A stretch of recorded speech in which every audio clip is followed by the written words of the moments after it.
Happy New Year, ladies and gentlemen, and welcome to the Totally Awesome Podcast, the worst podcast you've ever heard so bad, it's gonna make you tap out, just like that. Okay, maybe it won't be exactly like that, but it will be frantic, and you will be begging for me to stop.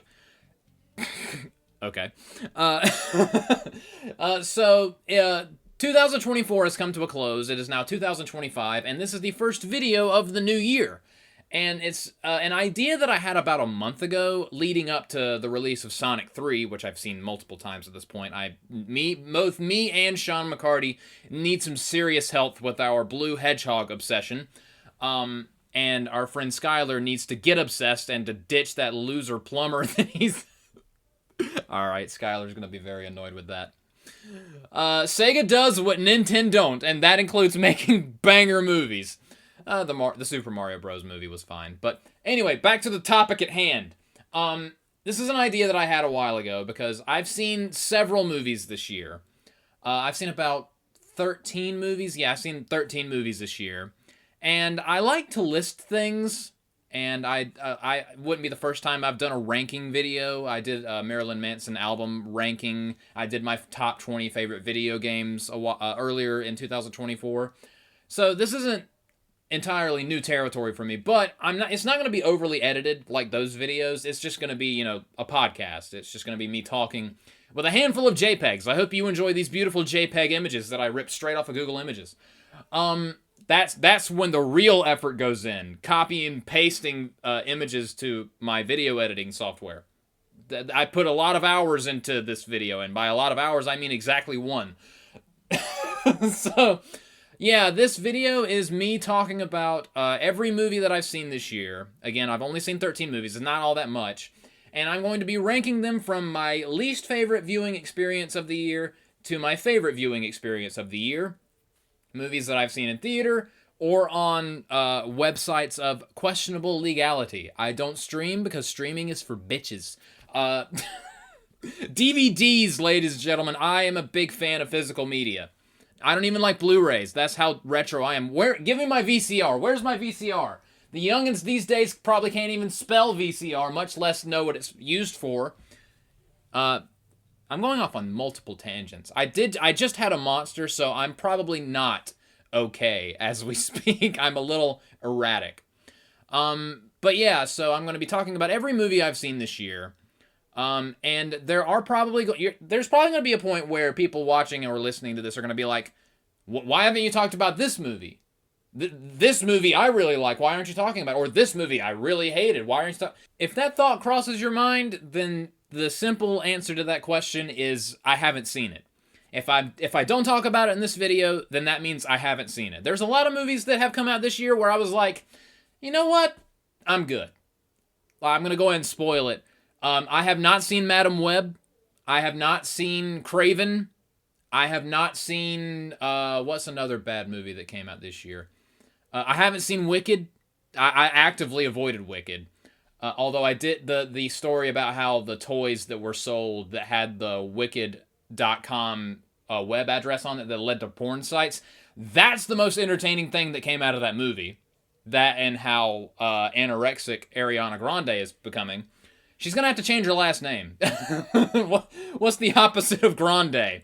But yeah, there's a lot of movies where I was like, there is absolutely no universe where I would ever be interested in viewing that. So, although I'm curious about maybe watching Madam Web one day because it looks genuinely atrocious and I've heard nothing but negativity about it. So it has my curiosity in that respect, in the so bad it's good realm. But I haven't seen it yet. I haven't seen Craven. There were a few superhero movies that I heard a lot of crappy reviews for that I haven't seen. So there's a lot of movies I haven't seen. So if there's a movie that you want me to talk about that isn't on here, then that means I haven't watched it. So suck on that one. So we're going to go ahead and begin with number 13. Unlucky number 13. The worst movie I saw this year, and it is highly likely that you already know what it is. Before I really get going, there are some movies on this list that I have done full-length podcasts talking about at length, and I will point them out as I go along. And number 13 is one of those movies where I have a full-length podcast, because when I talk about a movie, I'm going to give brief thoughts on it, why I liked/disliked it, and then I'm going to move on. If you want more in-depth thoughts and opinions on the movie, like a longer reason as to why I feel a certain kind of way about a movie, there are movies I'm talking about where I have longer podcasts dedicated to that specific movie. But yeah, with all of the preamble out of the way, number 13, the worst movie I saw this year, you already know what it is. Joker Folie à Deux. Where do I even begin? Where do I even begin with this absolutely heinous, horrific, utterly cataclysmic pile of dog shit? This movie was the only time in theaters this year where I genuinely felt insulted. Like, there are very few movies I've seen where I feel like I specifically have been insulted. The whole reason this movie exists is, how dare you like the first one? That's all I got while I was watching Joker 2, Folie à Dipshit. And Candace, if you're somehow out there listening to this, I'm sorry I dragged you to this piece of garbage. I'm sorry I dragged myself to go see it. It was truly miserable. And as I stated in my review, because I do have a longer review of that movie in podcast form here on this channel, so if you want to go look at that and my more in-depth thoughts on the movie, I encourage you to go listen to it. But long story short, The Joker 2019 movie is my favorite movie. I love that movie. It is so masterfully done. This movie might honestly end up being my least favorite movie, and it's genuinely baffling. I cannot, when I was in the theater watching it, I was like, I cannot believe that someone okayed this. Every decision that was made, I was just awestruck in the worst possible way. I was like, I cannot believe this is real. There were a couple movies this year where I was like, I can't believe this is real. Most of which was in a positive way. This was in the negative, like, I cannot believe someone thought that this was okay to release, to infect theaters nationwide. And this movie absolutely bombed and cratered at the box office, and it was well-deserved. This movie was made for one person and one person only, and even that person hates it, and that is Todd Phillips. Just every frame, you can just feel the anger and revulsion that Todd Phillips had for this production. You can just tell that he did not want to make this movie. And it just feels like a middle finger to everyone that enjoyed the first movie, everyone who hated the first movie, everyone who didn't watch the first movie. It just a middle finger to the idea of movies, and a middle finger to the audience as a whole. Like, I've never seen a movie that hates everyone that's watching it and everyone that's not watching it, because there was a lot of people that weren't watching it. It was insanely bad. It was insanely bad. I was squirming in my seat from discomfort during multiple scenes in this movie, which included and was not limited to the actual implied butt rape of the Joker, which is not something I ever thought I would ever say, but here we are. Thank you, Todd Phillips, for your contributions. The Joker being raped is not something that I feel needed to happen. And if you go watch the movie, the way he changes after that, he literally had the Joker raped out of him. Good job, Todd Phillips. I'm so glad that was a thing that I saw last year. Just my memories of 2024 could not get much worse than that. And just the musical aspect of the movie was such an afterthought. This is why, just because an actor in the movie has a dream about something, that does not mean that dream gets to make it into the final cut of the movie. Just, what were you thinking? Joaquin Phoenix and Todd Phillips, what were you thinking? Just because I have a dream about the Joker singing crappy musicals, that does not mean that does not mean we need to make a movie about it. It was so poorly implemented that it just, like, the musicals were such an afterthought. They didn't really tie into anything. They just kind of happened at points. And I said this in my review. It was like watching a movie that was interrupted by commercials repeatedly. And even when the movie was going on, and it wasn't the crappy musicals that felt really out of place, it was just boring. It was a boring melodrama about prison. And then it became a boring melodrama about court and this creepy clown that killed people in the previous movie. And again, a lot of the movie was them just talking about what happened in the first movie. Like, I understand referencing what happened in the previous movie to get people up to speed, but you don't spend the entire second movie doing that.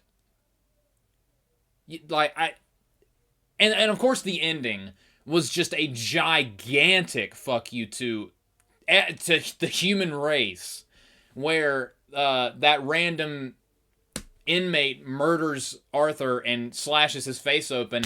He's the real Joker, this guy that has had 15 seconds of screen time.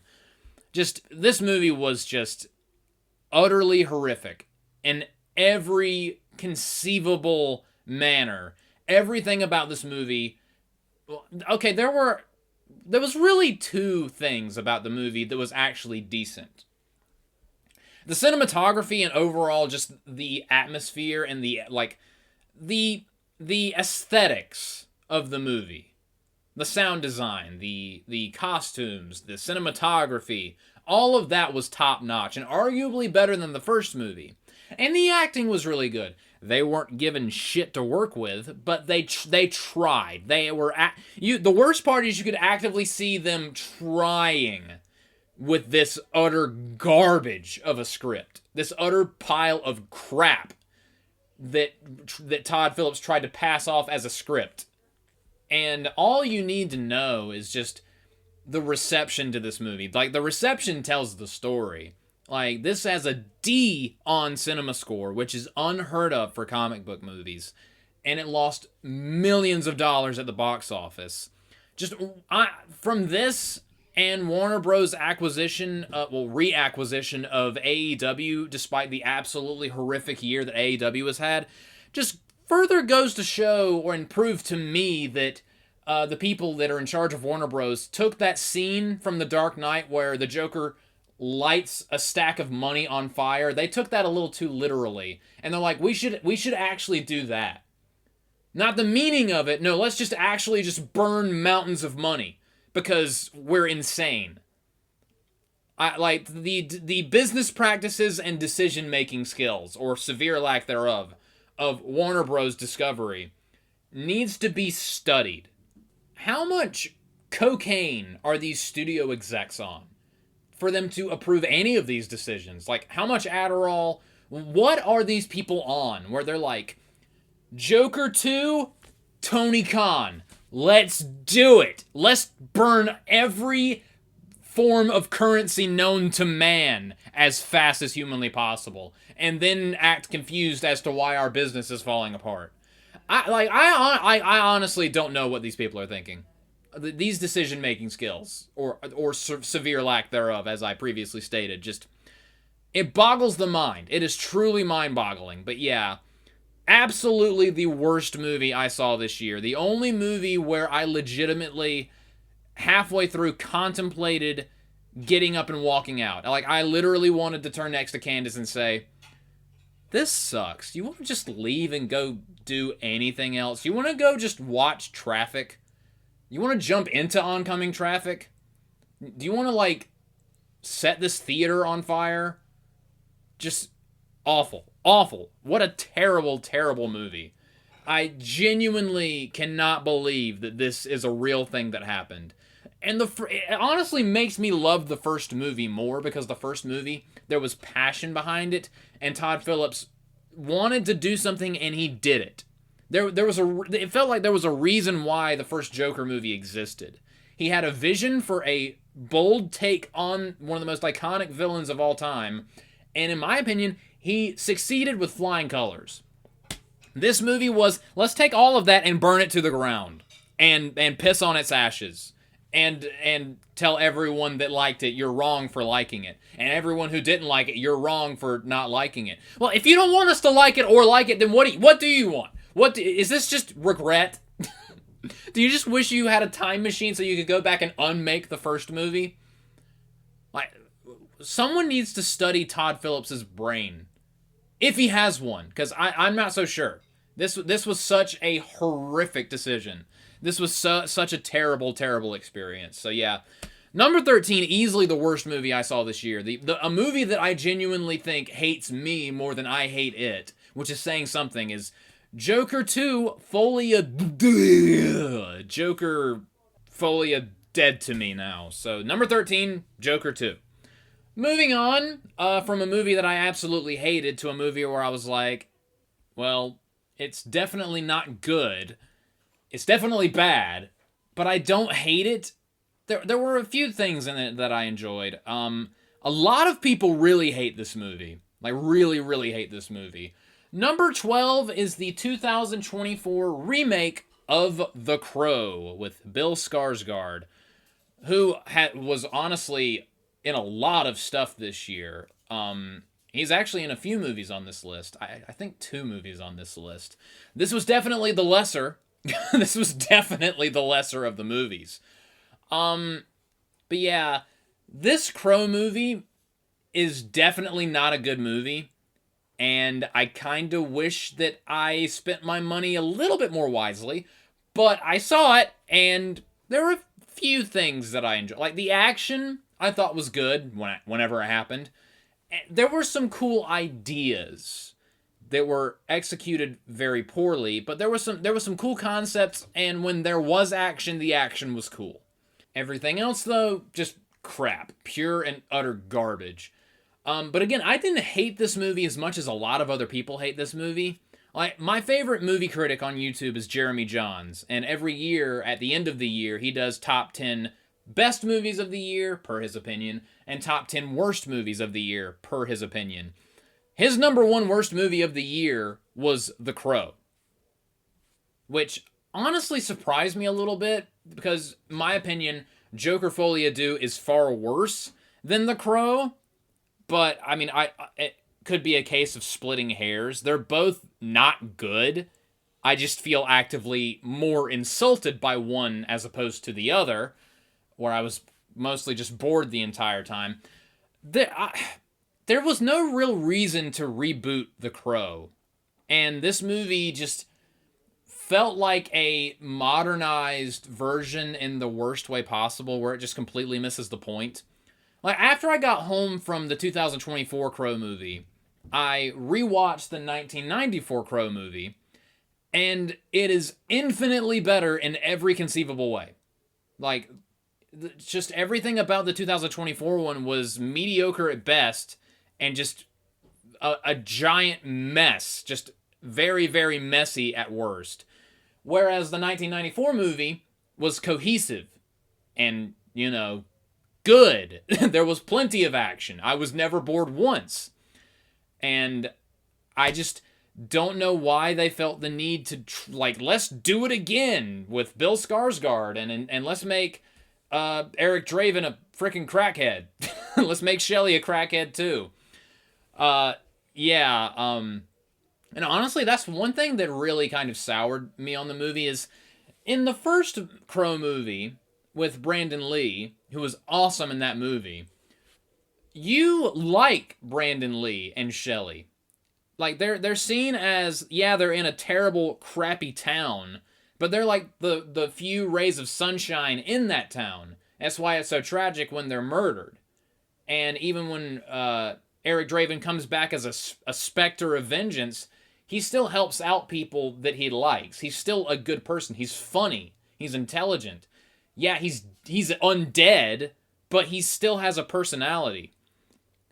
This Eric Draven, on the other hand, I would not let babysit my cat, much less a person. Like, in the 1994 Crow movie, Eric Draven got someone off of drugs. I feel like this Eric Draven would get someone on drugs. So, yeah, not exactly the best rendition of a character. Like, hey, let's take this likable character and make him unlikable, and just, oh my god. And Shelley was even worse. Like again, they try. My biggest issue with the new Crow movie is they basically didn't understand why the first Crow movie was the way it was. Because in the first Crow movie, you honestly just get right into the thick of things, and when the movie's like, okay, we need to fill in the audience why we should care, they utilize flashbacks. They drip feed us information about the characters as things are moving along. So, A, we don't get bored and get bogged down by exposition, and B, we know who these people are. It was a very effective way to tell that story. Whereas in this movie, they made the mistake of, let's do it chronologically so we don't have to worry about flashbacks. So, like, the first half of the movie is just fucking boring. It is a snooze fest for a while. And and as I discussed a second ago, they completely mutilated these characters and basically made them both drug addicts, so it's impossible to like them. So now you're just spending so much time with these two losers that you don't like, and you're kind of honestly rooting for them to die. Which, going from you're sad that they're dead, that you hope that they don't survive the movie, that's pretty bad. That's honestly pretty bad. And another thing that I talked about this on an episode of Post TAP, where I was like, the first one was gothic, this is emo. Like, this is like stereotypical cringe emo, where the first one was really cool gothic. And also, in this Crow movie, the main villain had a cool power, I guess, but he was just so boring and like, I don't even remember the dude's name, whereas the 1994 Crow movie, Top Dollar, is hysterical. Top Dollar is hysterical, and I love him in that movie. He has so many lines that I quote to this day that I just think are hysterical. And I don't even remember the name of the villain in the newer Crow movie. The only thing I know about him is he can devil whisper at you and make you kill yourself, and then your soul goes to hell, and it makes him stronger, I guess, kind of. And another thing that they did in this movie that I just thought was really stupid, and I discussed this when I talked about it on Post TAP, was when they depowered Eric Draven just for more conflict, just to repower him again, because Shelley did something bad that was recorded on a phone specifically so later on Eric Draven could watch her do that, so he could lose faith in her, therefore not be immortal no more, and then die, just so he could sell his soul for her so he can get his powers back. It was just so random. Like, you could just feel they were like, we need a way to depower him for no reason when they didn't really need to, so we can pretend that there's more conflict just to bring him back, and then we do the finale third act with some cool action. It was just, a lot of this felt like a lot of this felt like stuff that you would iron out in a first draft. A lot of this felt like first draft crap. And it just made it on screen, and it just was such an unnecessary detour that I'm just like, that was entirely stupid and useless. And also, not even mentioning the fact that in the old Crow movie, you get why Eric Draven, you get where he's coming from, because you get the feeling that him and Shelley have been together for a long time. They're engaged. In this movie, Eric and Shelley, they've known each other for a month, and he's already bartering his soul for her? You don't even know this woman. This not that attractive fish-looking woman. I'm not lying. That's not very nice. I'm sure the actress is a great person. She looks like a fish person. I'm sorry. I would not sell my soul for that. Especially if I've only known her for a month! Love makes you stupid, apparently. The overall theme of the first Crow movie, love never dies. The overall theme of this Crow movie, love makes you dumb. Meet the right person, and a month later, you're ready to barter your soul for someone that you didn't even know existed until a month ago. Just, it was stupid. Yeah, the action was fun, and the overall aesthetic and the vibe of the movie was kind of cool. But yeah, the 2024 Crow movie, number 12, definitely one of the lesser movies of the year. I didn't hate it. I just thought it was kind of lame. But we're now going to move on to number 11. Now, the first two movies, especially the first one, I really did not like. And the second one, I didn't like, but I didn't hate it. Now we're getting into movies that, the next couple movies I don't dislike. I'm just kind of on them. They were fine. They happened. The next two movies, I think I'm just like, well, that's a thing that happened. So number 11 is a movie that I think some people like and some people might raise their eyebrows a teeny bit. And I'm not saying this movie's bad. I'm not. Number 11 is Furiosa, a Mad Max saga. Again, I reiterate, I don't dislike this movie. I'm just very on it. Anya Taylor-Joy was great in it for the time that she was in it, because a lot of the movie was Furiosa's young, like, little kid actress. And then we finally got to Anya Taylor-Joy after a while. The cinematography was great, and the action was great, and Chris Hemsworth was fine as a stereotypical crazy guy villain, when honestly I was more entertained when Immortan Joe was on screen, because, it's a character I actually care about a little bit. My biggest issue with this movie is, why was this made? The whole time I was watching this movie, I was like, I'm enjoying what I'm seeing, but why do we need a backstory for a secondary character in a movie that was actually badass? Because I love Mad Max Fury Road, but this whole movie just felt like Diet Fury Road. It felt like Dollar Store Fury Road. And for some reason, Hollywood is starting this trend that's starting to get on my nerves. Let's take a secondary character from a movie that's kind of cool, but you don't really need an entire series about it. Let's make an entire series about them. This is the whole reason why I refuse. I don't care how good it is. I'm not watching Andor. I love Rogue One, but I do not need an entire series or a movie about Cassian Andor. He's cool in the movie he's in, but I don't need his backstory. Charlize Theron's Furiosa was awesome in Mad Max Fury Road, but she's a secondary character. I don't need to know everything about... I don't need to know how she lost her arm. I don't need her backstory. How is this enhancing the world of Mad Max? It just felt like an unnecessary cash grab. And you could kind of tell in the title of the movie, because if the studio had any balls... If they had any balls at all, they would have just called this Furiosa and let it stand as Furiosa, the movie. But no, they added the subtitle, A Mad Max Saga. Please don't forget that this is a Mad Max movie. If we don't put Mad Max in the title, no one's going to watch it. No one's going to know what the fuck this is for. And from what I hear, this movie didn't do entirely well at the box office, which... No shit, you're taking a secondary character and making a movie about them. Yeah, not a lot of people are going to watch that.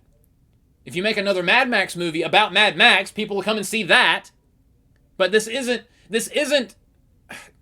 Why... I feel the same way about the Han Solo movie. As much as everyone loves Han Solo, no one was asking for... Let's see, how did Han Solo become Han Solo? Let's see that in a movie. He has his own trilogy. We saw his character arc in the original trilogy of Star Wars. We saw Charlize Theron's we saw Furiosa's whole arc in Fury Road. Why do we need her upbringing? This fetish that Hollywood has for some reason of taking a secondary character and trying to squeeze everything they can out of them. Just stop. They're secondary characters for a reason. If you want to make an entire series about someone, then make it about the main character. But all of that said, it was fine. The action was fun. The atmosphere was fun. The acting was great. Anya Taylor-Joy was a really good choice for younger Furiosa. It's not something I asked for. I don't see why it was made other than to squeeze a little bit more money out of Mad Max. Which again, if they had any faith in this movie to stand on its own, they wouldn't have needed the, by the way, this is a Mad Max saga, subtitle. If they had any balls, they would have just called this movie Furiosa and let that be that. I would have respected that. That would have been a message to me saying, okay, yes. Like, this would have shown trust in the audience a little bit. Like, yeah, this is a Mad Max movie. This takes place in the universe, but this is about Furiosa front and center. And then no one went to go see it because people go to see a Mad Max movie because they want to see Mad Max in the Mad Max movie. While he was in the movie for 5 seconds, and then they're surprised that it didn't do well in the box office. Hello? Because no one asked for this movie. As good and or bad as you may think it was, no one asked for it. And that just the fact that it just felt so irrelevant and it just so unneeded is what hurt it at the box office. And again, it's not even a bad movie. I enjoyed it. Like, it was a fun action flick. But again, it just felt like Fury Road Zero. And I just don't see a reason for it existing. I don't get why it was even made. I just don't get it. Hollywood, stop making entire things about secondary characters. Stop making shows about secondary characters, and stop making prequels or offshoots about secondary. They're doing the same thing with John Wick. They made a show about the Continental that I have not watched, and I have no interest in watching. Like, John Wick 1, 2, 3, and 4 are all bangers. I love all 4 of those movies. I love the John Wick movies. I don't care about the Continental. Oh, the hotel that John Wick is in. Let's make a show about that. The inner happenings of the hotel that they're in. I don't care about that. I'm not going to see the Ballerina movie this year. I don't care about the Ballerina. I care about John Wick. And you, quote-unquote, killed him off. Like, there's been rumblings that they're going to do a John Wick 5. I'll go see that. I'll go see that because it'll have John Wick in it. I'm not gonna waste my time and or money on seeing, here's the John Wick universe minus John Wick. And they're doing the same thing with Dune. Alright, Dune, The Prophecy on, I believe, HBO Max, where it's not about the main characters, but it's about the Bene Gesserit. And it takes place thousands of years before the events of... No, I'm not watching it!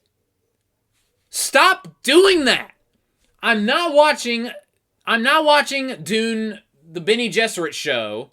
I'm not watching The Continental. I'm not watching The Ballerina. I kind of wish that I didn't waste my time seeing Furiosa. I'm not watching Andor. Hollywood, stop doing this.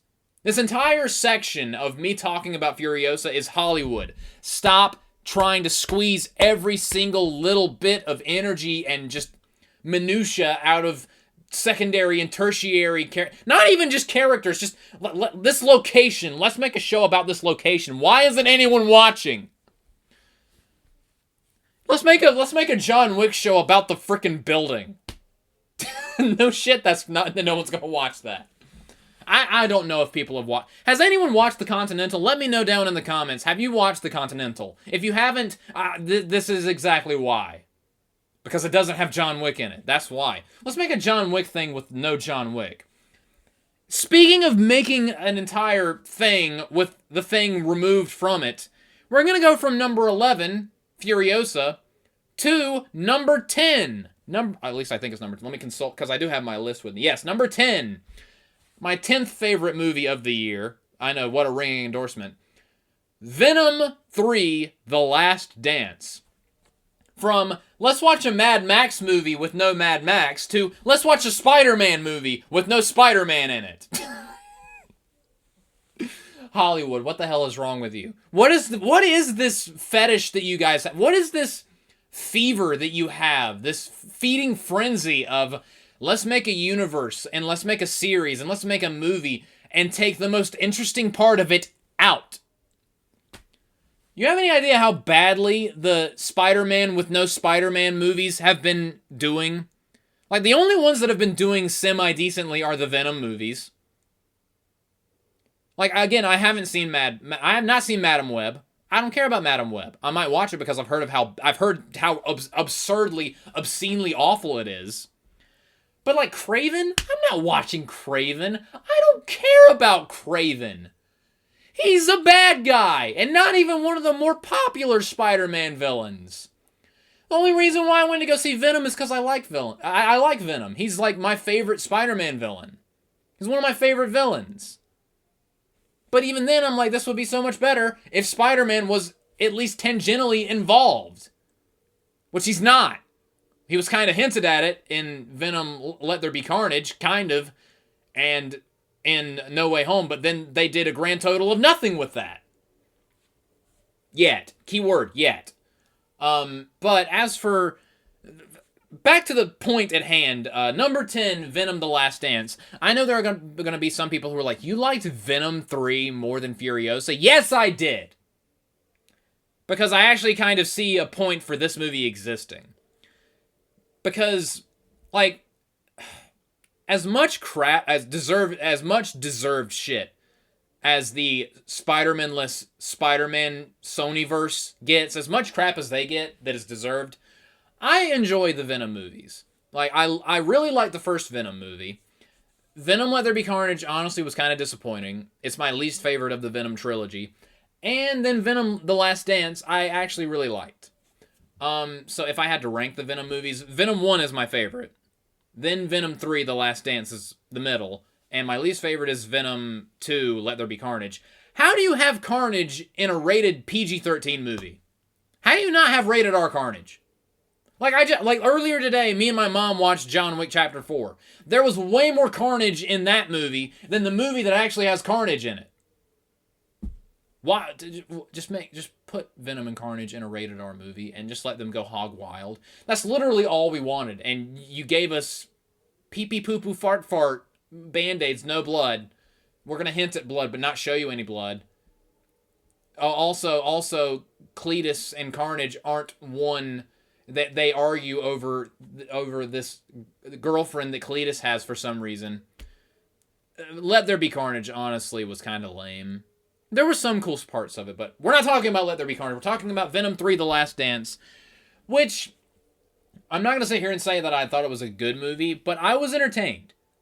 Although, not going to lie, when it came out, when I went to go see it, I saw it on election night, and the whole reason why I chose election night to go see it was to distract myself from the election, and that didn't work because all I could think about during the movie was the election. But I did pay attention, and I did enjoy it. I really liked the first act, and I loved the third act. The second act lost me because they really just was like... They were like, we need to get Venom away from the plot.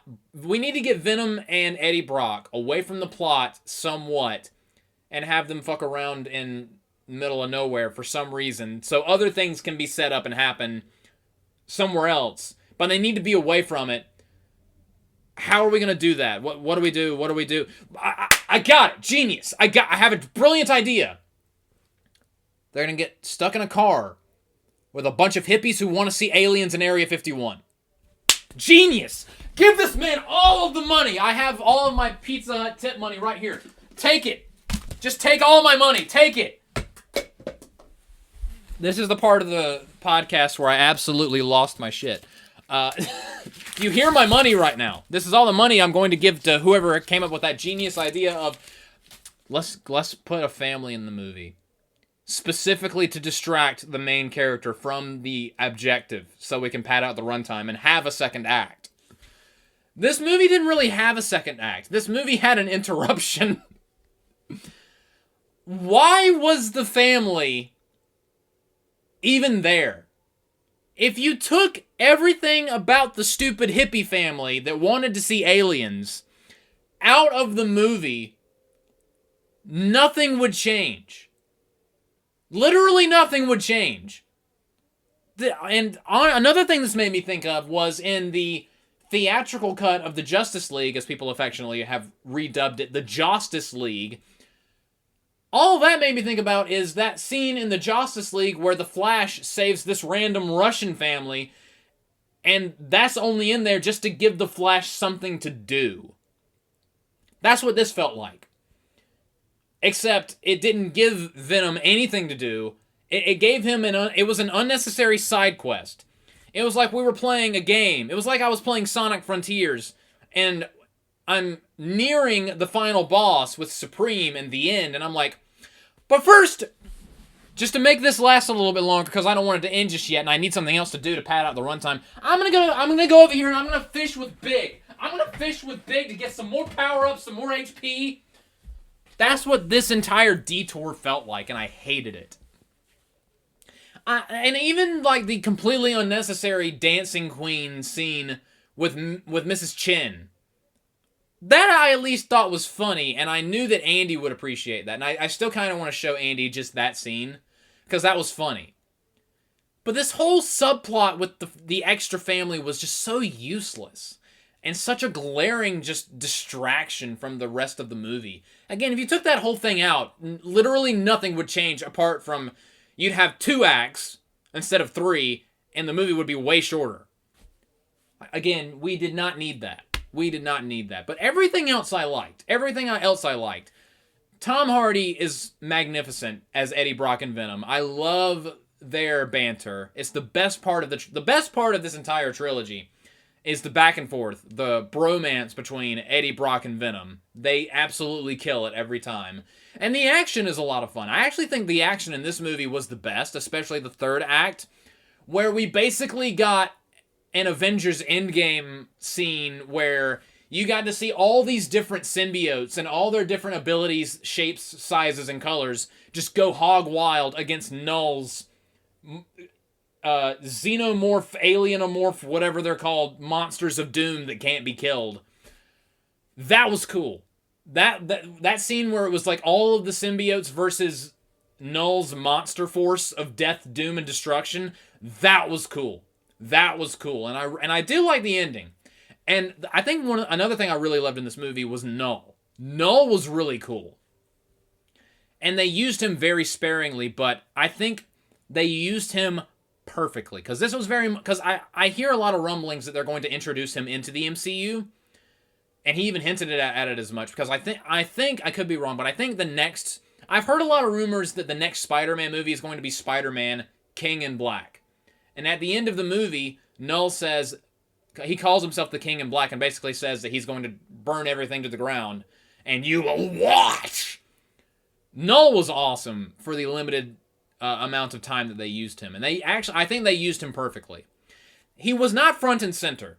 He was a background manipulator. He was like a force of doom and just catastrophe that you cannot let out of his prison. He was kind of like Sauron in Lord of the Rings, where he's in the background orchestrating events, but you do not want him to become front and center. Like, the goal of the movie, do not let him become front and center, because death and destruction. Because if he is allowed out of his predicament, like if Sauron gets the ring and he reforms into his normal self, all hope is lost, evil wins, kiss your ass goodbye. And in this movie, it was, if Null is released from his symbiote prison, we lose, everything's done, we're all dead, kiss your ass goodbye. He was a looming threat. And I love fiction, like I love stories where the main bad guy is a looming threat that you absolutely cannot let even be released from his case. Not even, let alone fight it. Like, fighting him out of the question. You can't even let him onto the front lines. Like, the goal is, do not let him be set free, because we have no shot. We have no shot of dealing with that. So just don't even let him out. I love villains like that, because it just makes them seem so just insurmountable. I love that kind of stuff. And I feel like they did that wonderfully with Null. And I look forward to seeing more of Null. He was so gothic and edgy, too. I love edgy shit. And he was so edgy, I loved him. But yeah, I did enjoy Venom: The Last Dance. And I enjoyed it more than Furiosa. So bite me. But yeah, again, that second act, though, with the random family that wanted to see Area 51 before it closed down, that wanted to see aliens, that was such, why are we here? What are we doing here? What exactly are we doing here other than just wasting time? And I do not enjoy having my time wasted. And I'm no longer going to waste your time because I'm going to move on to movie number 9. And from here on out, I actually really like every movie moving on. Just because a movie's kind of low on this list, that does not mean I dislike it. That does not mean I think it's a bad movie. Movie number 9, Twisters. I saw Twisters earlier this year. I love the original Twister movie. It is a classic with the one with Helen Hunt. I think that's a good movie, and I really enjoy it. I did not have any kind of expectation or anything. I was like, I heard it's a fun movie, and I was like, is it gonna be good though? And I saw, and it actually was good. It actually defied a lot of my expectations. Now, am I saying, is it some game-changing, thought-provoking, like, life-altering piece of cinematic art that will change the very essence of your existence here on Earth? No. It's a fun movie that was just a fun movie. Because the criticism of Hollywood, especially the past couple of years, is they've been using movies to preach at us, not even to us, just at us, with whatever the message is. If you want to use the term woke, go ahead, and I wouldn't exactly disagree with you. And they absolutely could have just hammered us over the head with an environmentalist message. But no, they didn't do that. They actually went out of their way to just be entertaining. It was just a fun, simple, like, natural disaster movie. It was a fun disaster movie.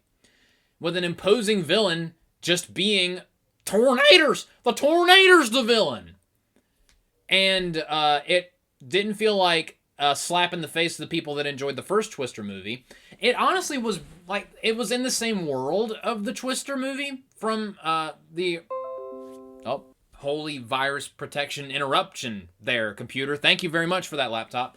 But it didn't feel like, oh, this is just a slap in the face to the original movie. Oh, this just feels like... It didn't do what Joker Volia-Do did and try to tear down brick by brick, mortar by mortar, the first movie. I like how it was in the same universe, but it was a standalone sequel that, while being in the same universe, it didn't have all that much to do with the previous movie. And it actually turned a lot of tropes around in this. Probably the thing that I respect most about this movie is you have the character and the group of people that you think, oh, this is the cowboy guy he's going to be the dick in this movie. Oh, that's the asshole character. The tipping cowboy hat dude. And you think in the trailers, oh, that's gonna be the douchebag of the movie. That's gonna be the antagonist. Kind of like I can't remember the dude in the first movie. The guy that was the Princess Bride dude that was in the first Twister movie that got exploded. I thought he was just gonna be like a rerun of that character, the douchebag character. No, like at first he kind of is, but when I respect this movie for making him like a genuine dude. Like, the more you get to know him, the less douchey he comes off, and you just see, like, oh, that's just how he is with people he doesn't know. And he's actually a decent dude. And I really appreciate that. I like some nuance. I didn't expect to get nuance in a movie called Twisters, but nuance is what we got. I like that they didn't just go with oh, he's the asshole that's going to get killed to death by the tornado later in the movie to make the audience cheer. Like, yes! The douchebag got it! Yeah! That's what you get for being a douche! Get him, Tornado! Like we did in the first movie. Serves you right, bucko! That's what you get for being a wad of jerk. No, it didn't turn out that way. And I'll give the movie this compliment.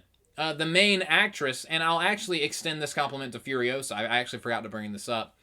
They didn't go the girl boss route with either Furiosa or Twisters, because they could have very easily have made the main female character the quote-unquote strong female archetype where they make her completely unlikable and just immune to any kind of problem, and she is the solution. She is the cure. They didn't do any of that. They made Furiosa and the main actress in this movie, Twisters, fallible. They made them like normal people who were just going up against extreme circumstance, and they had the resolve to deal with these issues. They didn't make her perfect. She's a flawed character, but she's the protag, so you're rooting for her, and she's smart. but she's not an ass. But she went through something early in her life. She lost most of her friends and she didn't want to get back into the storm chasing hunt.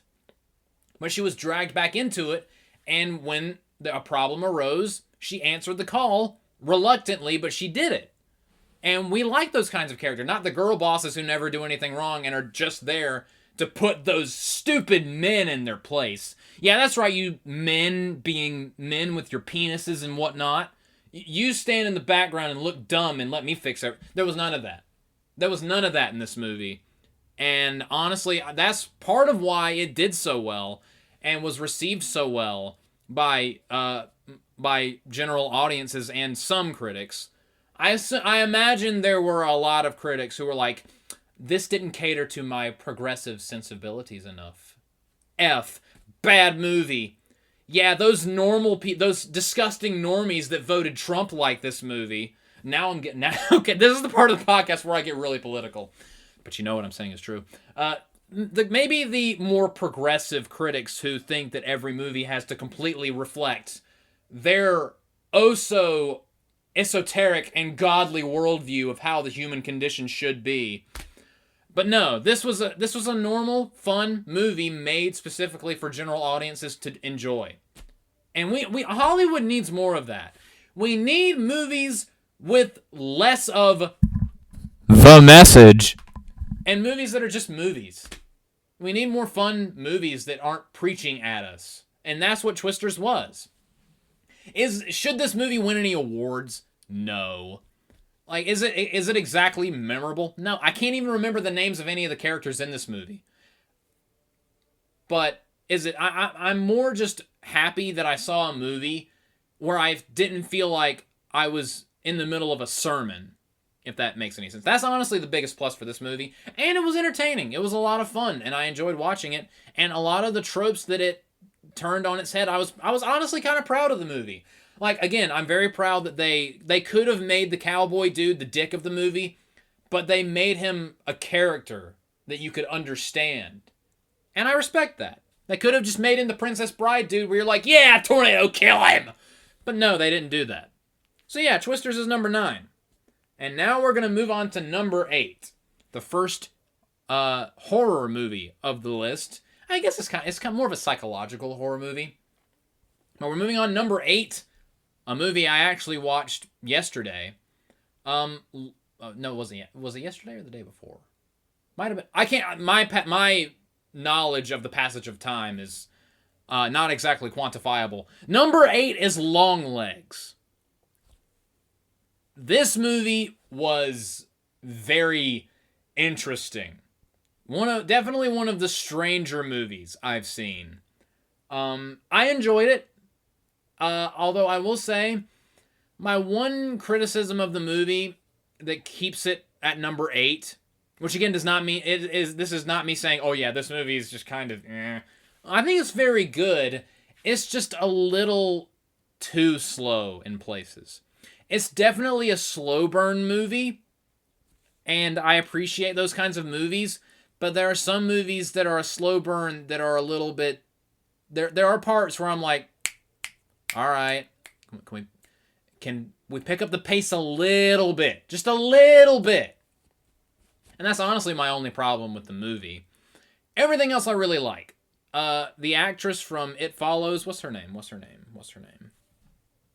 Mika Monroe. She was great in the movie. I loved that just... I watched this movie with my mom, and there were multiple times during the movie where my mom leaned over to me when she was like, what is wrong with her? That's how you know. Because you could just tell that this poor woman, Lee Harker, has had a horrific string of bad luck throughout her life. You can just tell that she's a troubled person, and just socially awkward doesn't do it justice. Introverted is a light way to put it, is a nice way of putting it, like a little too nice. Like the part where she's invited into the other officer's home to meet the family, you can just tell she's like, but I don't want to be around other Homo sapiens. I really don't.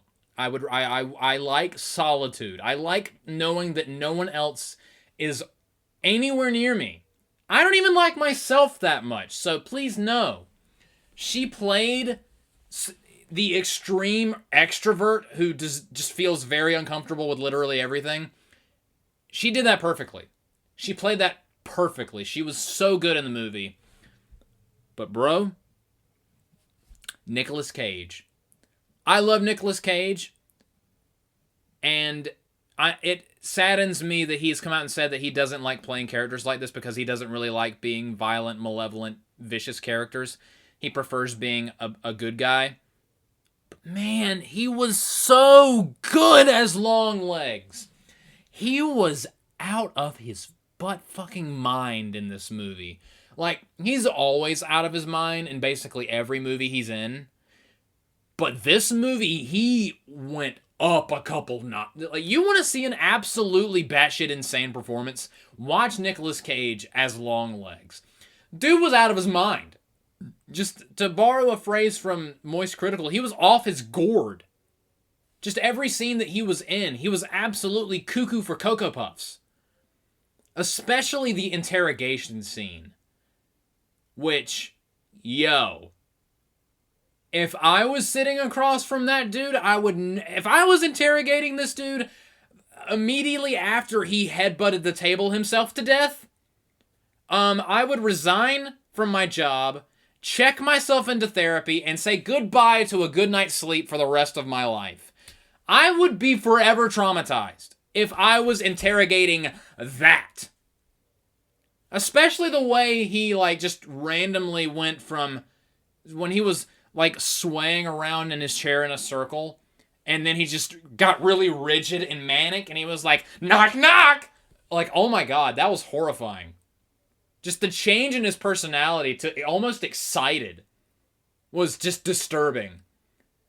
And he looked so disturbing in this movie. Just Nicolas Cage was so just delightfully disturbing in this movie.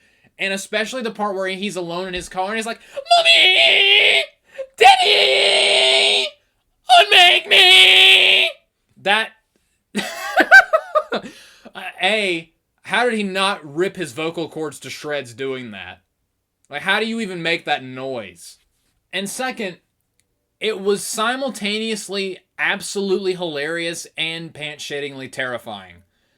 He somehow perfectly walked the line in this movie between absolutely hysterical, like how can you not laugh watching him do this ridiculous shit, and I'm gonna have nightmares.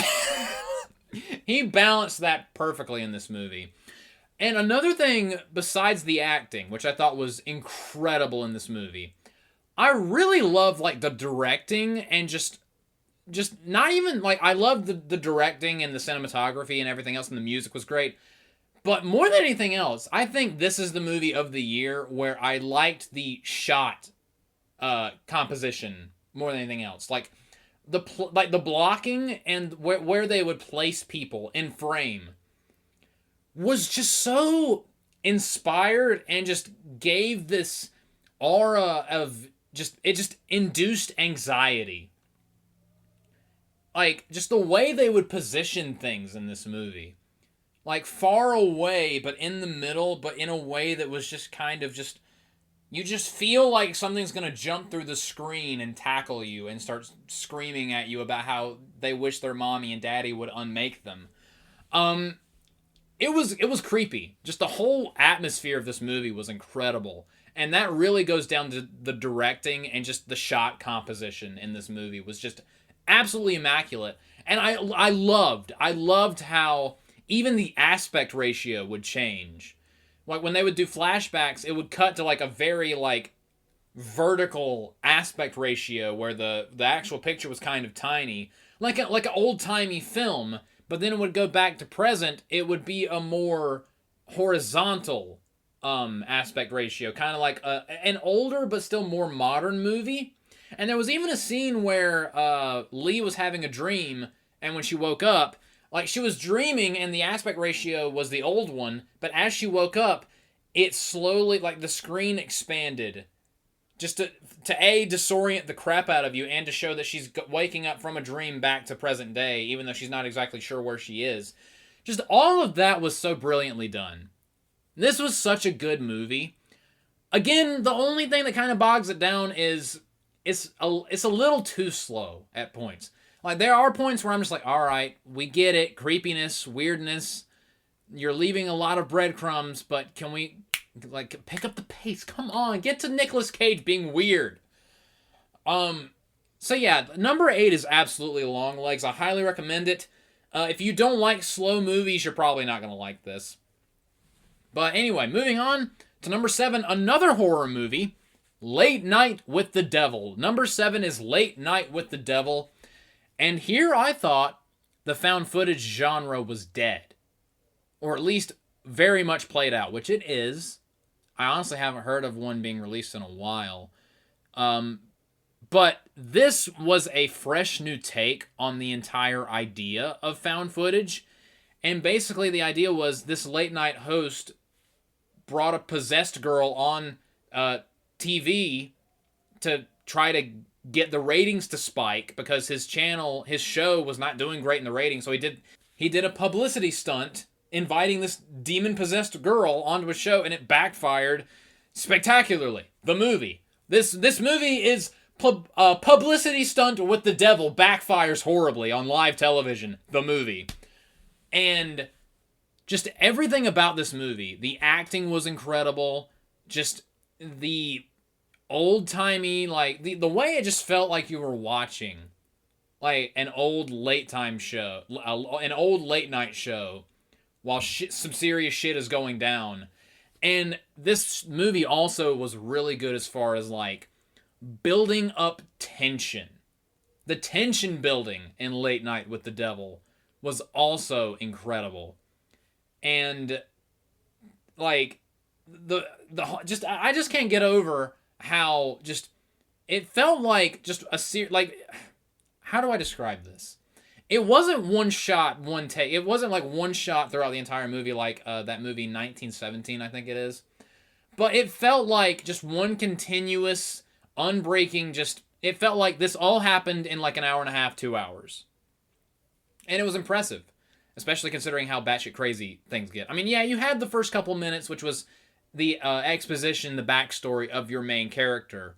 But once it starts, it does not stop, and it goes all the way to the end, which is the crazy finale, the mind-melting finale, in some cases literally, which I just thought was very well done. And I don't have all that much to say about Late Night with the Devil, because again, I don't want to give too much away. Like, a lot of these movies I really liked, and I highly encourage you to go watch them. This is the best found footage movie I have seen in years. And the fact that it paints Bohemian Grove in a negative light and it still got made, that's also just interesting. If you don't know what Bohemian Grove is, you have some Googling to do, young sir and or ma'am. Have fun with that. But yeah, this movie I really, really liked. Just, again, if there's anything that I don't particularly like about it, some of the effects in the movie, especially towards the end, were a teeny tiny bit hokey. And the first 10 minutes is just an expositional onslaught, the likes of which you've never seen. Which is necessary for you to understand the movie. But it's the trouble of exposition and telling a story. You have to find some kind of way to deliver exposition. And this movie's way of doing that, the first 10 minutes really, really suffers. And you just feel like it feels like you literally looked up, give me a backstory on this character. And you clicked on a 10-minute backstory video. And after that, then the movie finally starts. So that first 10 minutes is kind of rough. And some of the effects towards the end are a little hokey. But other than that, this is a phenomenal movie. Very well acted. Some of the effects are absolutely... Like, I love the part, especially, when that fake... there's this psychic dude, this fake psychic dude, near the beginning, when shit starts going down, and he's, like, having a back and forth with a skeptic, a non-believer. and the demonic presence starts taking over him and driving him crazy, and then he just starts vomiting blood at the camera, and then he dies off screen, and that whole thing was just, oh my god. That was a mind fuck. And it's one of my favorite, like, that whole ordeal with the fake psychic dude, that's one of my favorite parts of the movie. It was just disturbing, especially when he starts vomiting black goo at people, where I'm just like, ugh. I'll never fake anything again. Ew. Just, ugh. And it was great. It was great, although the ending is a tad confusing, but I still very much enjoyed it. And now, moving on to number 6, I did take a quick break so I could get myself something to drink to moisten or unfry my vocal cords, because I've been going for an hour.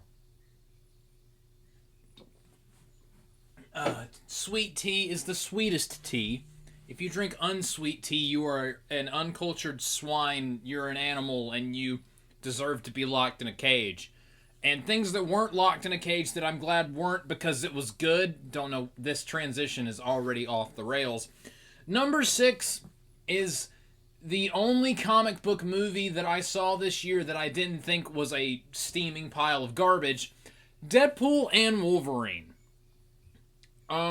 It's the only MCU movie of the year, and thank God, because it was even a running joke in the movie just how not great the MCU has been.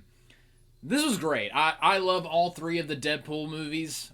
I think probably the first Deadpool is my favorite, but each Deadpool movie is absolutely hilarious, and this was no exception. Me and Andy went to go see this when it came out, and we were laughing on and off basically every couple minutes. It was just the beginning of the movie. We were already rolling around on the ground like just cackling hyenas, like demented hyenas. That's basically what the entire theater was. Just the second that Deadpool started using the remains of Logan to fight off soldiers with NSYNC's Bye Bye Bye in the background, that was when I knew I was in for a ride. And just the whole movie was absolutely hysterical. The plot is a little nonsensical, and there is a metric ton of nostalgia bait in the movie. And a lot, and I mean lot, of fan service.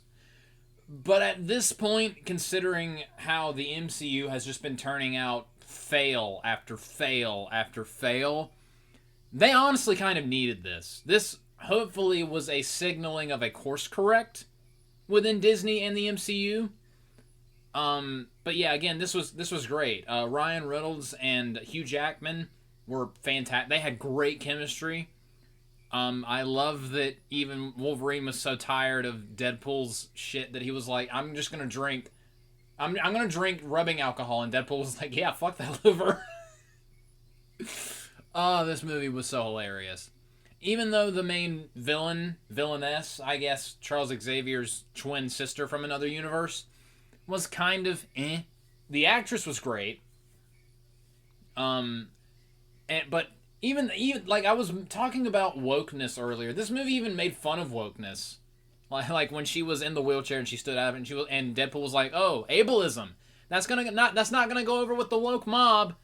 That was funny. Just this movie made fun of everyone.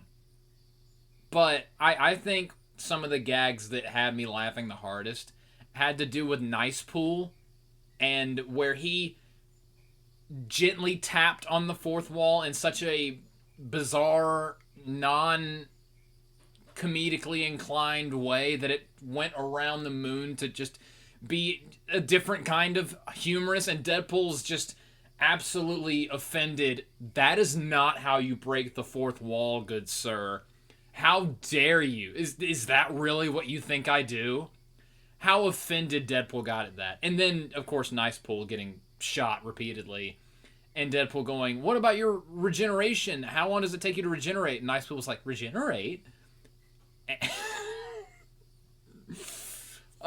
was hilarious. I really, really enjoyed Deadpool and Wolverine. It was definitely It was the second funniest movie of the year. It was the second funniest movie of the year. There's another movie that I will be talking about shortly that had me laughing even harder, but I will get to that shortly. As for negatives with Deadpool and Wolverine, the way they resolved the situation with the villainess of the movie, I can't even remember her name. That's how it's typical MCU villain, not all that memorable. Cassandra Nova. There we go. The way they resolved and defeated Cassandra Nova, I thought was just kind of lame. I discussed this in my review for the movie because I did do a TAP podcast talking about the movie in depth. So if you want to go listen to my in-depth thoughts and pseudo-analysis of the movie, and by pseudo-analysis I mean me just talking out of my ass for an hour, if you want my more in-depth thoughts on the movie, then go look up my podcast on Deadpool and Wolverine. But in that I stated, and I will reiterate here, that I just thought that, like, oh, we're going to go downstairs and there's this one reactor that's matter and this other reactor that's antimatter, and we're going to hold hands in brotherhood and make it explode together and kill Cassandra Nova like that. And I don't know. I thought that was lame. Like, we've seen that. It was like I remember they did something similar in the first Guardians of the Galaxy movie, where at the end they all held hands as Peter Quill held on to the Power Stone, and that's how they defeated what's his name? Ronan from Guardians of the Galaxy Volume 1. They did that in that movie, but they built to that because the whole point of the movie was building the bond between the Guardians. They were building the family between, the bond between all of them. That whole movie was about establishing that team. And they used that kind of teamwork to win at the end of the movie. Basically, it all built to that and it worked.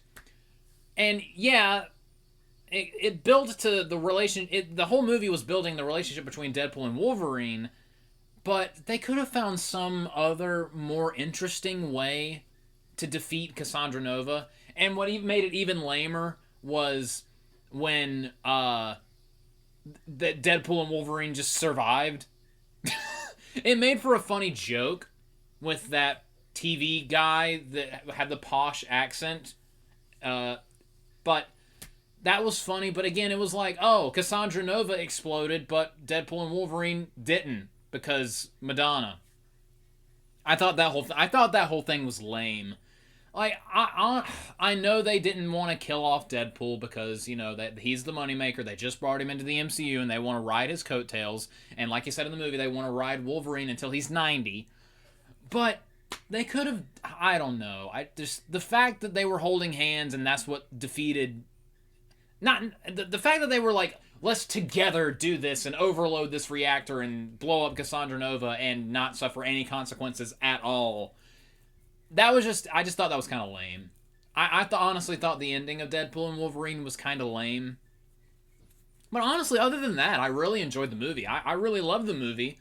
And just everything else, like all the cameos with Elektra and Blade and Johnny Storm, all of that was hilarious and I loved it. Like when we were watching it, like the crowd kind of popped a little bit with Elektra, but man, the crowd I was with went nuts with Wesley Snipes as Blade when he popped on the screen. Everyone loved that. And they totally threw everyone for a loop because everyone thought Chris Evans, oh, he's some alternate universe Captain America. And then flame on! And oh, it's Johnny Storm from the Fantastic Four movies from 2005 and whatever year the second one came out. I think 2007? 2007 or 2008.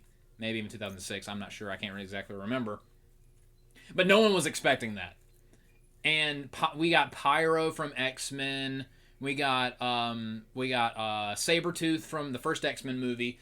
Even though, again, I thought it was hilarious that Deadpool was like, oh my god, it's your brother. Referencing X-Men Origins Wolverine.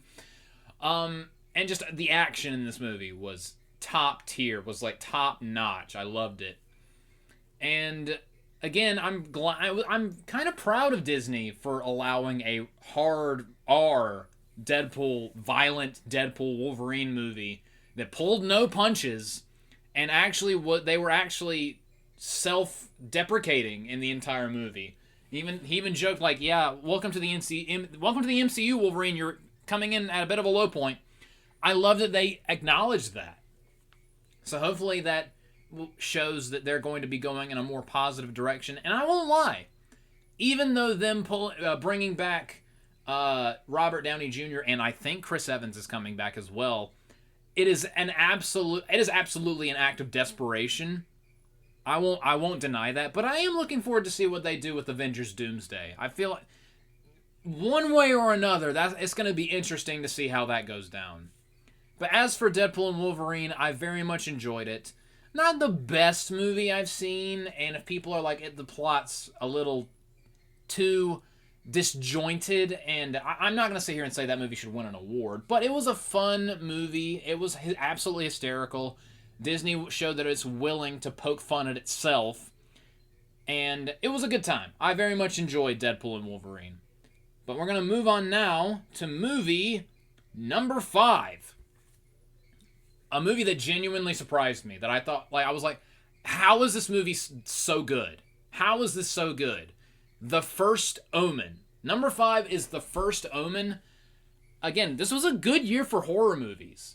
And usually adding a prequel to a series, especially like a horror movie, or like just going back to it decades after the fact, doesn't really amount to much success. Need I remind anybody of what happened with Exorcist Believer, I believe last year, which just was an absolute... I haven't seen it, nor will I ever see it.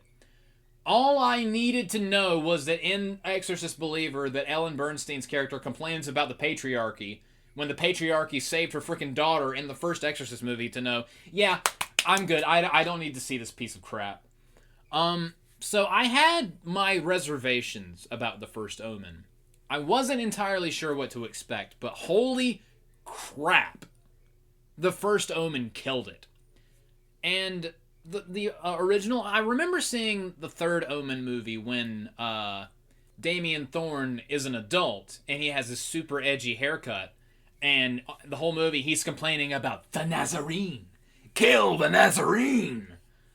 That movie is very interesting. But I was surprised with how much I liked this prequel. And everyone in the movie was fantastic. Especially Nell Tiger-Free, who was Margaret, the main character of the movie. She was phenomenal in the movie. And it was genuinely disturbing. Like, there were parts of the movie where I was kind of like, oh no. Like, the part where it's revealed that Margaret is the one who's going to give birth to the Antichrist. When they showed, like, what happened after, like, she was drugged at the party and taken to that dingy-looking basement where this demon thing was going to impregnate her while they had that weird mask over her face. And that made me so uncomfortable. And the part where she rapidly gets the baby bump and starts giving birth and, like, goes into labor and she's, like, having an exorcism fit, that was so disturbing. Like, seriously, the main actress in this movie was just an absolute superstar. Everything that was asked of her, like, it was absolutely insane. Just, I was completely blown away by her performance. And just the way everything was set up, it was very intelligently done, because I did legitimately think that the creepy girl in the trailer was going to be the one that gave birth to the Antichrist. But then the twist at the end where, no, it's actually the protagonist, that's the person that they're going to use to give birth to the Antichrist, and actually does. I just thought that was really well done. It's because, again, the secret to an effective twist is you have to leave some breadcrumbs so when the twist happens, it recontextualizes everything you've seen before and makes sense. And it absolutely does. Because if you go back and watch the movie again, everything leads up to it and it makes perfect sense. And honestly, it made me think, why didn't I think it was her?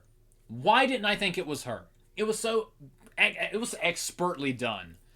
And honestly, it's one of the better, like, there wasn't any possession in the movie, per se, but it's one of the more it's one of the better possession-esque movies I've seen in a while. And that was honestly a really interesting way to go about that. And I also love just the idea that the church is responsible in this universe for the creation of Damien Thorne. They're responsible for bringing the Antichrist into the world because they felt, and it was acknowledged that they feel that people are, like, just the general population of the earth is falling out of faith. The Catholic faith, Christian faith, whatever, which is not wrong.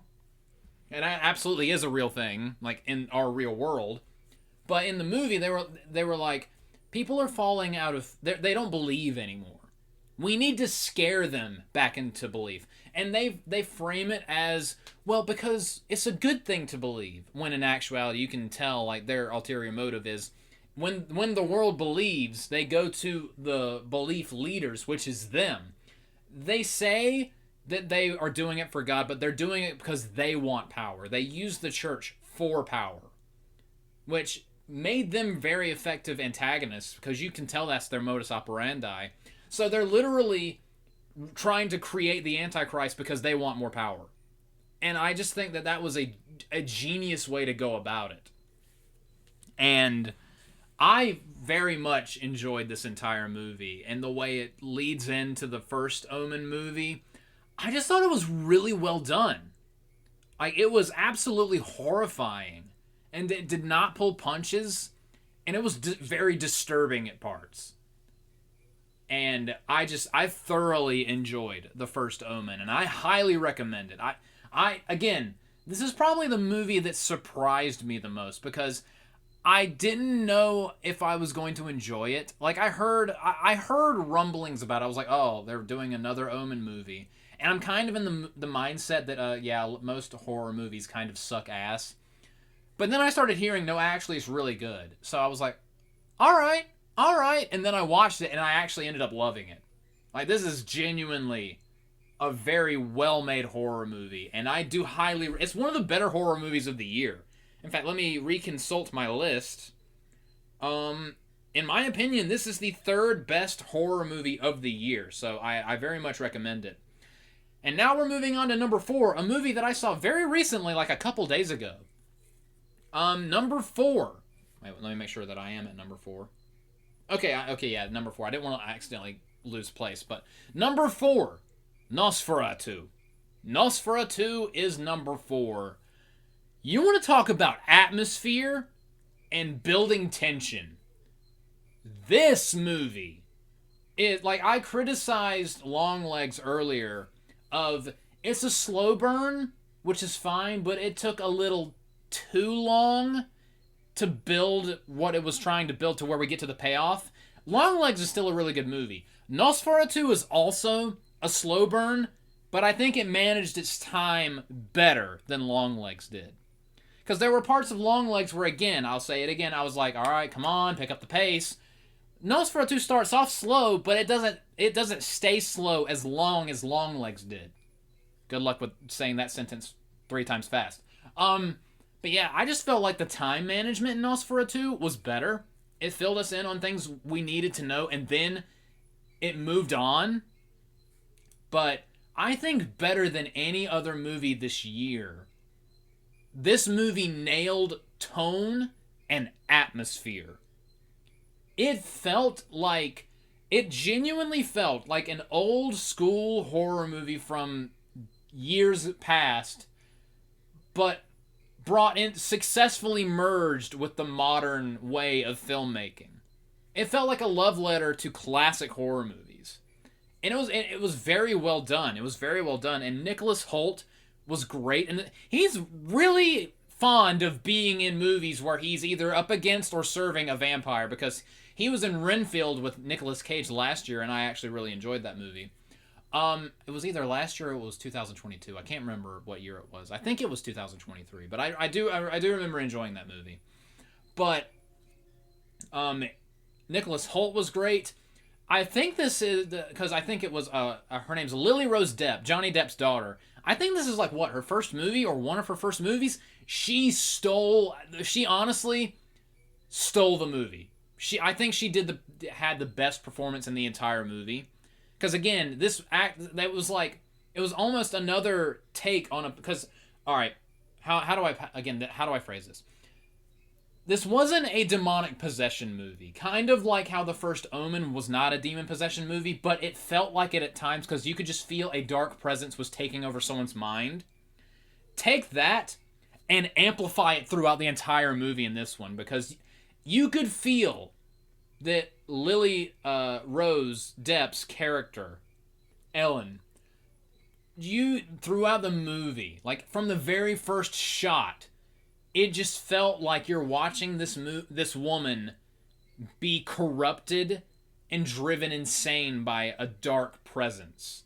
Like from the first scene, like the first 30 seconds of this movie, I was hooked. Like seriously, that opening shot, what led to the opening shot of her like levitating towards her window, and you could see like the image of Nosferatu in her, like the drapes that are being blown in the wind. That is such a money shot. Like there are so many just shots in this movie that could have been a poster. Like every frame in this movie could have been a poster. The cinematography was out of this world. And speaking of which, I mentioned Bill Skarsgård earlier. I cannot believe that he was both Eric Draven, crackhead variant, the crackhead variant of Eric Draven earlier in the year, and now he's Nosferatu. He was like completely like the range that Bill Skarsgård has.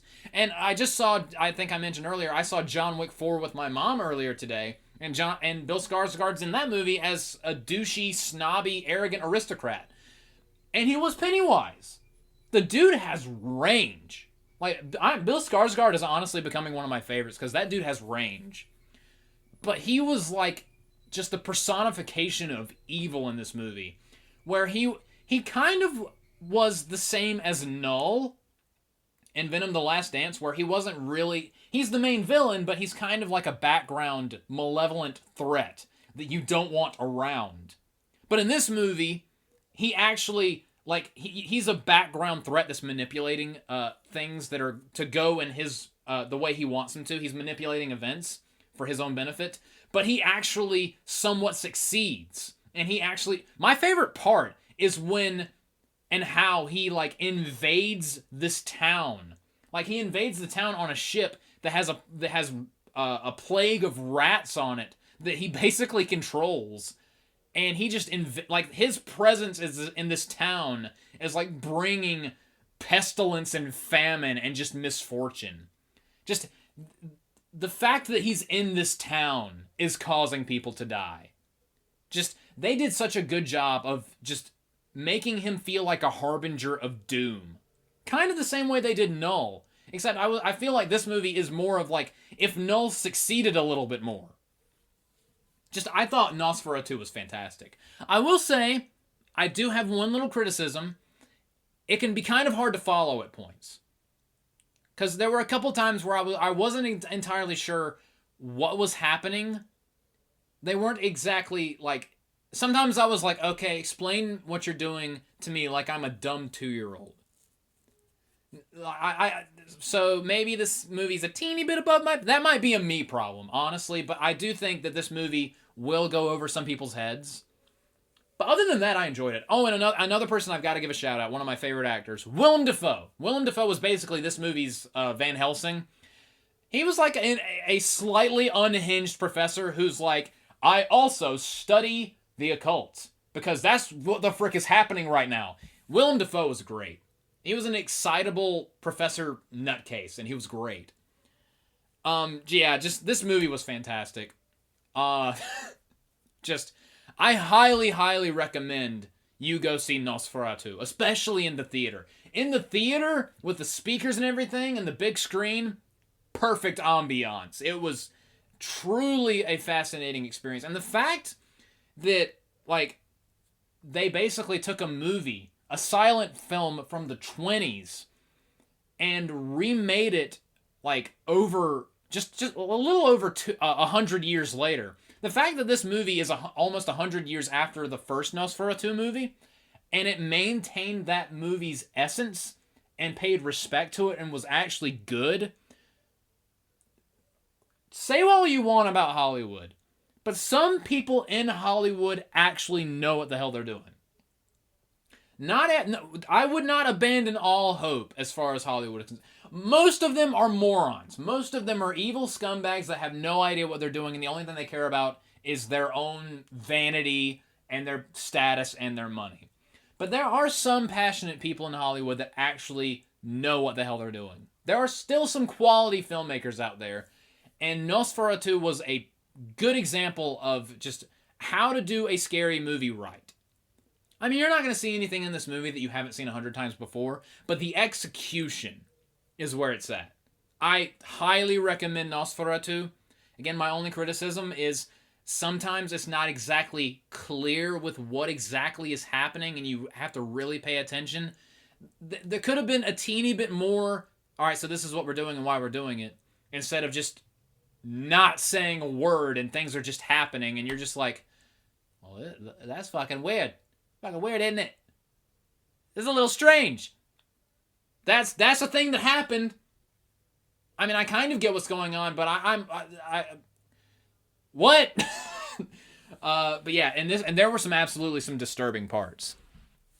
But dude, like, when this movie turns it on, like when Nosferatu is like, all right, I'm done screwing around.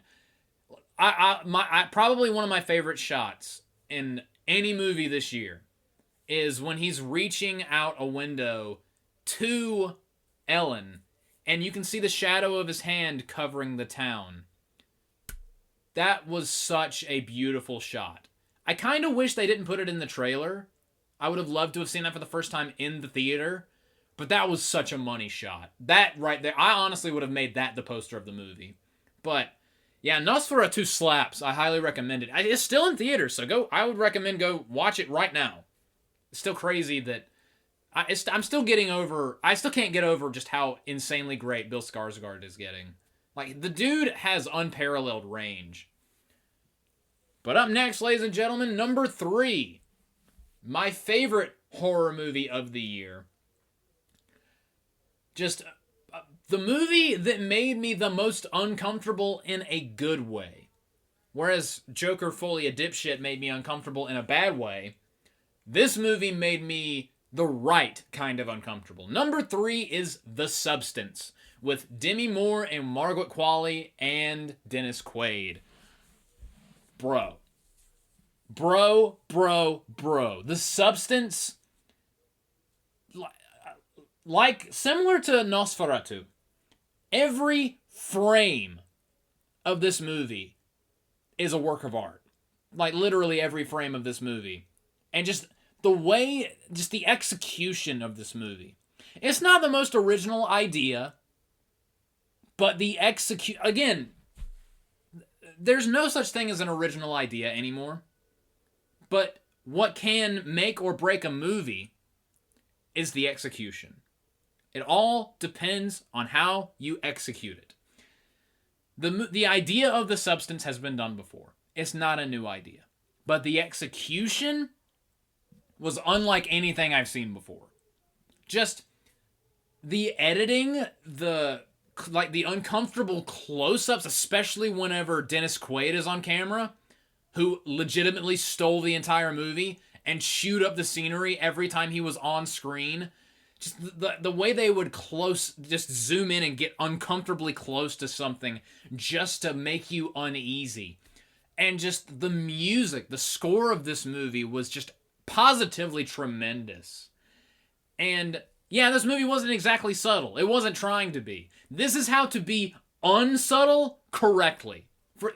Just as subtle as a sledgehammer in a good way, in a smart way. This was very intelligently unsubtle, the movie. And Demi Moore was fantastic. Margaret Qualley was absolutely just wonderful in this movie. Everyone in this movie did a fantastic job. But I cannot get over how unhinged. This was the year of unhinged performances. I want to see Nicolas Cage as Longlegs. Dennis Quaid as Harvey, Bill Skarsgård as Nosferatu, and Jim Carrey as Dr. Eggman and Gerald Robotnik. I want to see like a buddy cop movie with all of these guys. I want them as these characters just stuck in a room, forced to have a conversation. I want to see these guys argue and just watch just as reality itself crumbles away and just everyone just... I just want to... That would just be a masterpiece. These guys arguing, these guys in an argument as their characters. Oh my god, I would pay all of the money I have just to see that. That would be absolutely tremendous. This was the year of unhinged performances, but Dennis Quaid was the show stealer. He was basically Vince McMahon. Like on some kind, on bath salts. He was so unhinged. From like the first 2 seconds he's on screen. Like he literally walks into the movie and starts pissing towards the camera. Okay, context. He walks into a bathroom on a cell phone. He's talking to someone on the phone. But the camera is on the urinal. And he like gets right up next to the camera while he's doing his business and is just ranting into his phone. That alone, I was like, I think this movie's a winner here, guys. Because that was incredible. I've never been so uncomfortable in my life, but I loved it. He was so good. Every single second that Dennis Quaid is on screen in this movie is positively tremendous. His character is awful. His character is a grotesque human being, but it's so damn entertaining. It is so entertaining. But also, the body horror. I cannot say enough good things about the body horror. It's not very... Because I've seen some shit. I have seen some shit in movies, and in video games, and in TV shows, and in real life. It takes a lot for me to watch a movie through my fingers. There were multiple parts during this movie where I was like, oh my god, stop! Please stop! Like anything that, like, especially like when Sue, which is Demi Moore's character's alter ego, her younger self, Elizabeth Sparkle's alternate version, the younger version of her, whenever they don't abide by the 7 days and Demi Moore's character rapidly ages, especially the part where she's trying to get out of her chair and she has to like dislocate her leg to get up, I'm just like, oh, stop! Oh my god! Oh, and then she goes into the kitchen and just starts throwing food everywhere and just... The scene where Sue... like the second time that Sue is basically doing Pump It Up with Sue, that workout montage that totally isn't softcore porn. When she like has that thing, like that like pimple thing appear on her back, and she pushes it in and pulls a drumstick out of her belly button, I was like, can you fucking not? Oh my god. I've never seen a movie that made eating food look so unappealing. You know I have to do that to survive, right? This movie was the most eating food is gross, actually, movie I've ever seen, and I'm just ugh. You want to vomit? Watch Dennis Quaid eat shrimp. Just disgusting. Disgusting! I didn't like it. Ugh. Also, the ending of the movie is absolutely batshit insane, and I was literally laughing hysterically because I could not believe what was happening. Like, when Sue is falling apart because she killed, the thing that's keeping her alive. She killed Elizabeth Sparkles. So she's falling apart because she needs her to survive. So she injects the rest of the substance in her, and Monstro Elisa Sue becomes a thing. Gross. Gross. And just, like, when she vomits out a boob. Ugh. Gross. Like, she literally vomits out a boob. This is the one movie that made tits something you don't want to see. There's plenty of boob in this movie. But that particular boob that she vomits up I could do without. Okay, I'm good. I'm good. Ugh, gross. Gross, gross, gross. And I love the way how the last shot of the movie is the first shot of the movie. So it's like a perfect loop. It's such a I love how they bookended the movie. Just, the substance is great. Don't eat anything before or during watching the movie. And you're not going to want to eat anything when the movie's over. The last thing you're going to want to do is eat after the movie's over. Because, gross. Just, again, I've never seen a movie make eating food less appetizing. So yeah, The Substance was great. If you have not seen the Substance, like, I figure that most people have seen my number 2 and my number 1.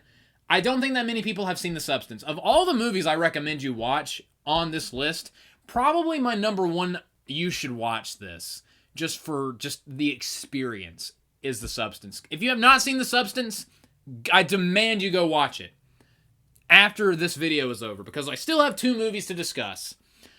Number 2, ladies and gentlemen. I think number 2 is going to surprise some people. Because you're probably thinking, holy crap, I thought this was going to be your number 1. You thought you know me. You think you know me? You think you know me? Well, you don't. Now I'm going to jump off a cage and break my leg. If you know, you know. My number 2 favorite movie of the year is Sonic the Hedgehog 3. And I probably just blew some people's minds right there. Yeah, Sonic 3 is not my favorite movie of the year. It's my number 2, but that does not detract from its overall quality. Sonic 3 was so fucking good. Like, it is literally psychologically damaged both me and Sean, because me and Sean literally cannot stop talking or thinking about it.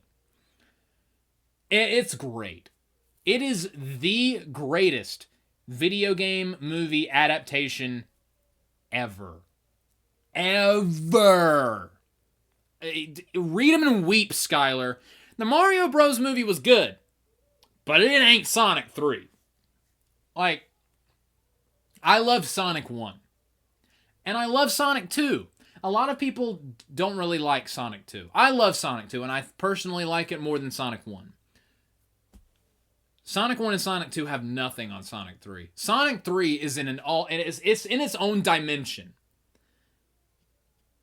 If you would have told me 5 years ago, they're going to do a movie adaptation of Sonic Adventure 2, and it's going to be unlike anything you could possibly imagine in a good way, I don't know if I would have believed you. I genuinely don't know if I would have believed you. I wish I could go back in time and tell younger me, dude, 2024, Shadow the Hedgehog is going to be in a movie, and it's going to be the most amazing orgasmic experience of your little virgin life. And I'll be like, my little virgin life, what are you talking about? Wait, where'd you go? Who was that? Why did he look like me? Why do you look like me? Anyway. Yeah, Sonic 3 slaps. Literally everything about the movie is great. Like, my only criticism, and I also have a review of this movie up, and I did it a couple days ago. My only criticism of the movie is, whereas I criticize Longlegs for taking too long to do certain things, funny enough, Longlegs took too long. Sonic the Hedgehog was a little too fast. The irony does not escape me. There were parts where I think they could have slowed down a little bit to let things breathe and to explain things a little better. Whereas this movie was like, plot point, plot point, plot point, plot point. All right, let's go. Well, time's a wasting. Moonlight's a burning. We got to get things done. We got to get to the third act where everyone can ejaculate. That's basically what this movie was. A teeny tiny bit rushed at points. They rushed through the plot a couple times. Like, and I mentioned this in my review when they were at the Chow Garden talking to Commander Walters. They really sped through. All right, here's Shadow the Hedgehog's backstory. Everything you need, like, this is the Sonic the Hedgehog wiki. This is the Sonic wiki on Shadow. Here you go. Now let's literally blow this popsicle stand and get on with the plot. We haven't even seen Jim Carrey yet. We got to see Jim Carrey. One of the two at least. So yeah, my only complaint about Sonic 3 is there were parts where I was like, okay, you could have flesh this out a teeny bit more. But other than that, I have basically zero complaints. Jim Carrey as Dr. Robotnik and Gerald Robotnik was marvelous. I loved their relationship and their inevitable ideological difference at the end of the movie, which fits perfectly in line to the video games and the ideological difference that they have there, where Dr. Eggman wants to take over the world, and Gerald Robotnik wants to destroy the world because, in his mind, the world is why his granddaughter died. And Dr. Eggman's like, I don't want to destroy the world because if I do, I won't be able to rule it. I want to rule the world. The thing is, Dr. Eggman is evil. But he's not that evil. Consistently in the games, if Eggman's not the main antagonist, he will help out against the main antagonist. And I'm glad we finally got a movie where he does that. He did that in Sonic Heroes. He did that in Sonic 06, barf. He did that in Sonic Frontiers. He's done it several times. And Dr. Eggman is a very interesting villain in the Sonic universe, especially whenever he's willing to align himself with Sonic to take care of a larger threat. And I'm glad that they did that in this movie. And the game that this movie's based on, he did that the same thing in Sonic Adventure 2. So, but the absolute superstar of the movie for me, of course, my boy, Shadow the Hedgehog. Keanu Reeves absolutely killed it as John Wick the Hedgehog. That's basically what Shadow is, and I loved it. Perfect. Shadow and Maria's relationship, in my opinion, was done better in this movie than it has ever been done in the games. And I love it in the games. Especially with the most recent Sonic game, Sonic X Shadow Generations. I think that they did great with Shadow and Maria's relationship in that game, and this movie even exceeded that. It was great. It was phenomenal because that relationship is the ethos of Shadow's character. It's his entire point. And they nailed it. They absolutely nailed it. And I know that some people are disappointed that a little kid didn't get shot, which is a very hilarious thing to say, and now here in 2025. But dude, come on. It's a PG movie. They're not going to have a soldier execute a child in a PG movie. They don't have a problem exploding a child in a PG movie, which might be a teeny bit of a problem from a morality standpoint.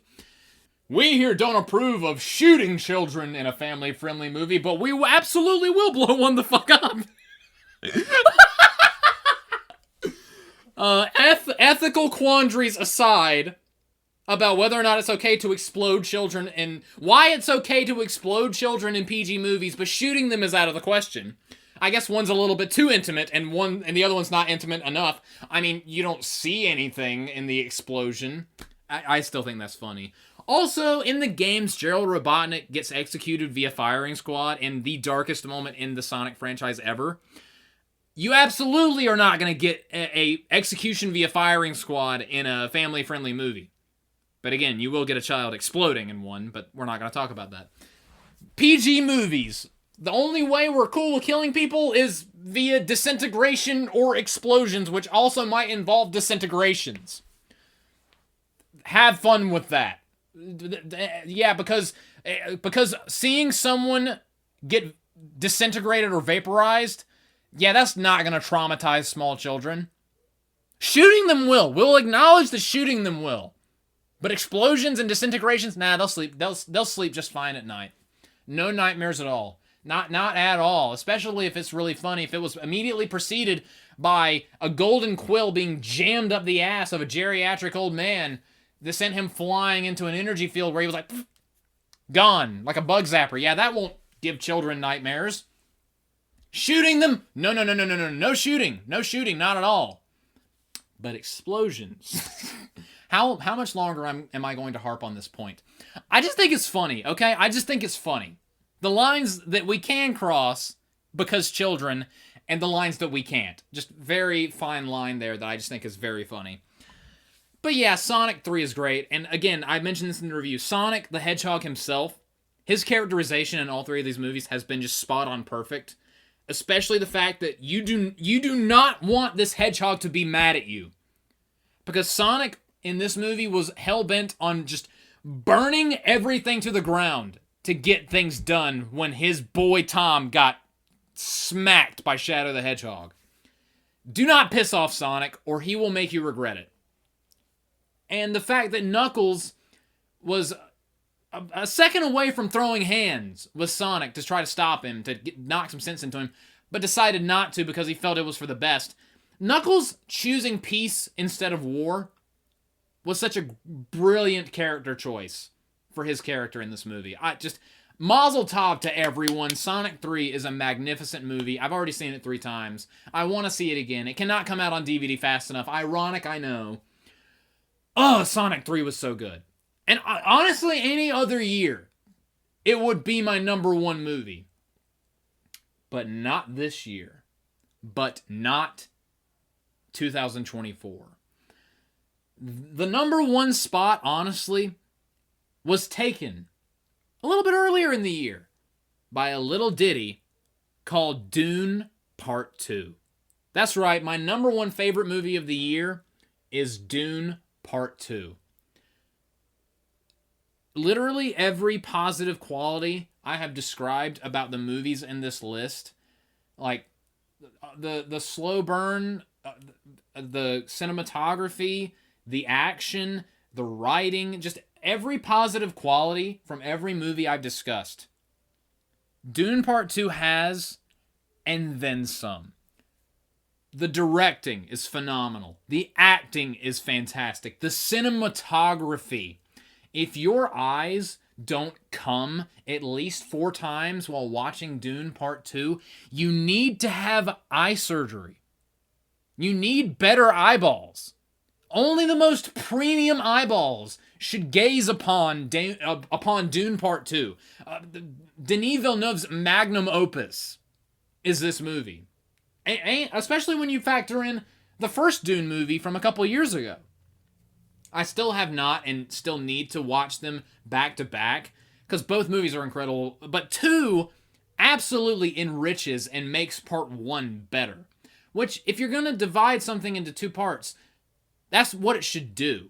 This was not like like I was watching a teeny bit of some clips on YouTube from the Hunger Games the other day, and it made me think they absolutely did not need to divide Mockingjay into 2 books, because all that did was, like, the book is only the book is based on is not any longer than Catching Fire or the Hunger Games.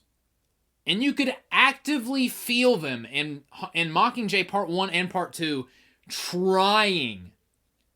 You can actively feel them trying to do literally anything to pad out the runtime to justify splitting it into 2 movies. This, on the other hand, Dune is a massive book, which I'm still reading as we speak, by the way. It is a massive book, and there's a ton of shit in it. It is way more complex than Mockingjay. It is way longer than Mockingjay. And actually, upon seeing it, I don't see how else you could make this a movie if you don't split it into 2 halves. This is one of those instances where splitting it into 2 halves makes complete sense. It's absolutely warranted because it's just, the content is so gargantuan that, again, I don't see how you even tell this story in movie form unless you do it in increments. But this Part 2, man, like, literally everything was perfect. The acting was great. The cinematography was insane. The sound design was crazy. The action was awesome. Just everything in this movie was great. Just, oh my, like, I'm starting to fall in love with Timothée Chalamet. Like, I don't have any interest in Bob Dylan. Stay with me. I know that's very much just out of left field, but just don't question me yet.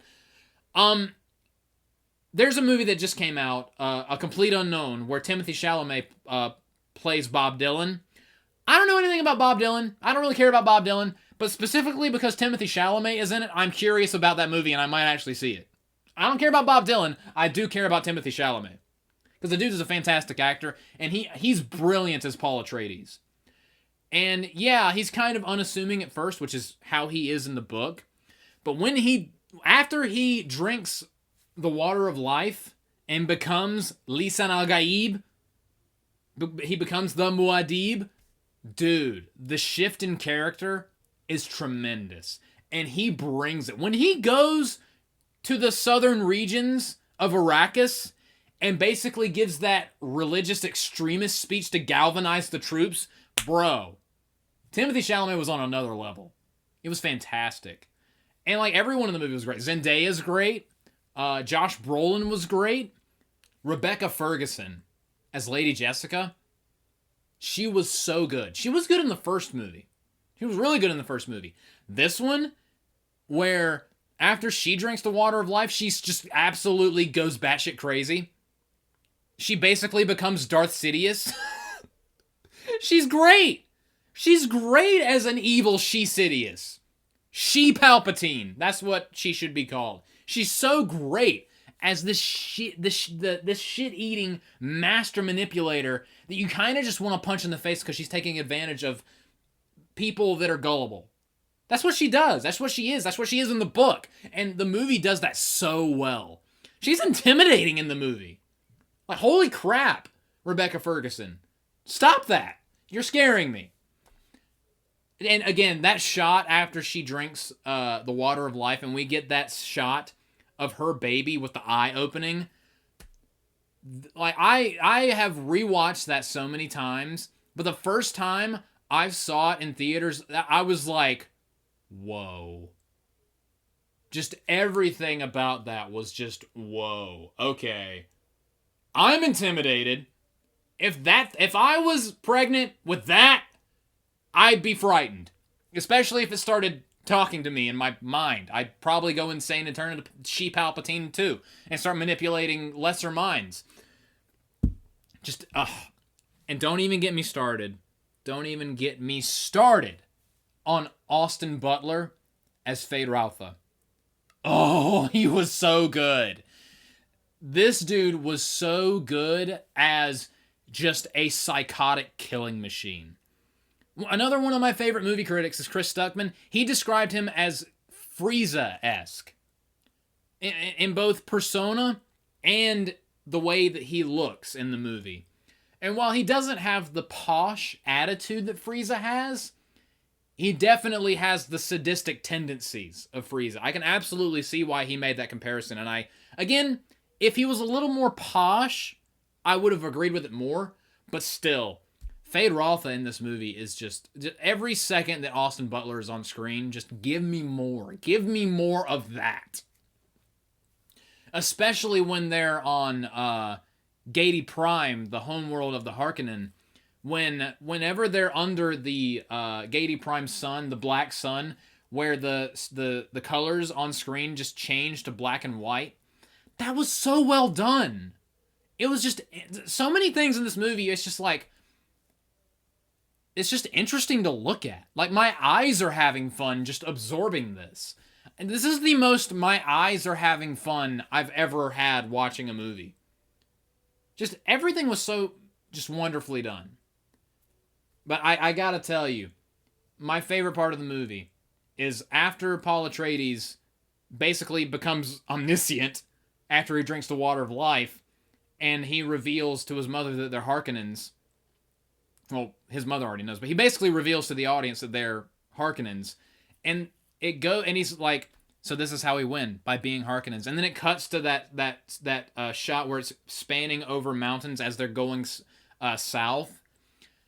While that's happening with that incredible music, when it gets to the shot of Paul Atreides walking through the crowd, especially when it pans up, and it just looks like a sea of pebbles parting to make way for this lone pebble that's marching his way through. That shot is the most insane shot. Well, one of the most insane shots in the entire movie. Just Mazel Tov. This entire movie is the very definition of Mazel Tov. If you have not seen Dune Part 1 and Part 2 yet, I'm offended. What is wrong with you? Fix that. Fix that right now. I want to see Dune Messiah so bad. I want to finish reading the Dune book so bad. I want a Dune buggy. I'm not funny. But seriously, I need to watch Dune Part 1 and Dune Part 2 back to back. I can't say enough good things about Dune Part 2. Ever since I saw it, I was like, that's the best movie I've seen all year. Nothing's going to touch that. As much as I love Sonic, it does not touch that. Absolutely not. There were parts of Sonic the Hedgehog 3 where the cinematography, especially whenever Shadow the Hedgehog was on screen, where the cinematography was absolutely incredible. Not even a competition with Dune Part 2. Dune Part 2, one of the best movies I've ever seen. Absolutely incredible. Highly recommend. So, gonna go through my list one more time. Number 13, Joker Folia. 12, The Crow. 11, Furiosa, a Mad Max saga, because if it didn't have Mad Max saga on it, you wouldn't know it was a Mad Max movie. You probably wouldn't go see it, and no one saw it. Blah, blah, blah. I already went through that entire rant. I'm not going to relitigate it. Number 10, Venom, The Last Dance. 9, Twisters.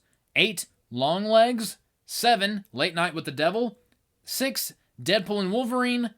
5, The First Omen. 4, Nosferatu. 3, The Substance. 2, Sonic the Hedgehog 3. And 1, Dune Part 2. So those are every movie I saw this year and my thoughts on them. What movies have you seen in 2024? Which ones did you like? Which ones did you hate? Did Joker 2 fully scar you for life the way it did me? Did you vomit while watching The Substance? Because I almost did, multiple times. So, again, that is my list, and thank you guys so much for listening to this very, very, very long-winded dissertation on every movie I saw in 2024. Again, what movies did you see? What movies did you like? What movies did you not like? Did you see the movies that I talked about? What did you think of them? Again, thank you guys so much for watching, and I look forward to more just absolutely crazy, interesting stuff, and I might, at the end of 2025, at the beginning of 2026, I might do a similar video every movie I see this year. So recommend me movies that are coming out in 2025, and I might talk about them next year. But again, thank you guys so much for watching. Like, comment, subscribe, and all that fun stuff. And I will see you guys next time. Good night, everybody.